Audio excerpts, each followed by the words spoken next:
Bonjour et bienvenue dans cette vidéo où je vous montre comment on finalise les deux parties du moule en sachant que j'ai créé précédemment le moule supérieur et le moule inférieur. Donc là, il ne me reste plus qu'à couper chaque pièce en gardant la partie supérieure ou inférieure. Donc ici, je vais activer le moule supérieur. Je vais créer une révolution ici sur la face des TM1. Voilà, je valide. Alors ici, je ne vois pas forcément le bon côté. Je préfère travailler de ce côté. Donc je vais créer un trait d'axe en récupérant avec Alt les références ici. Donc je crée mon trait d'axe de symétrie.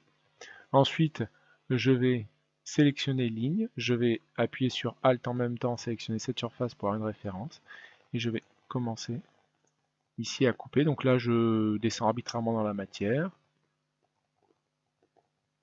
Voilà. Donc je fais bien attention d'être au-dessus de cette surface-là.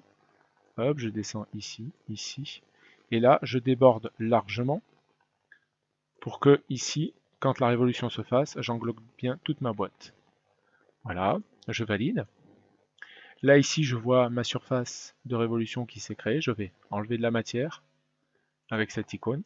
Et ensuite, je choisis d'enlever soit de la matière en dessous, donc je vois l'aperçu ici, soit au-dessus, je vois l'aperçu ici. Moi, je veux faire le moule supérieur, donc je vais créer l'enlèvement de matière en bas pour avoir mon moule supérieur et je valide.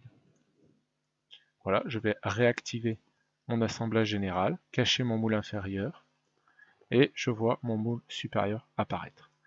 Donc on va procéder de même pour le moule inférieur, je vais réafficher, je vais cacher celui-ci, je vais activer le moule, toujours pareil, je vais faire une révolution ici sur le plan DTM1, je vais récupérer ici cette référence là, je vais couper ici, ici, donc je fais bien attention de descendre juste un tout petit peu pour pas croiser la partie inférieure, ici, ici, je réatterris sur mon plan de face, je déborde largement, voilà,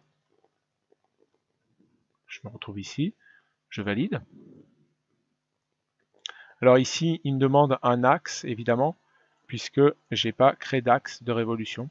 Donc je vais créer un axe, celui-ci, je valide. Voilà, je vois ma révolution qui s'est créée. Alors ici, j'enlève de la matière, et ici, je fais mon moule inférieur, donc il faut que j'enlève ma matière au-dessus. Je valide. Voilà. Et donc là, j'ai les deux parties du moule. Moule inférieur, je réaffiche moule supérieur. Ici, j'ai mon plan de joint.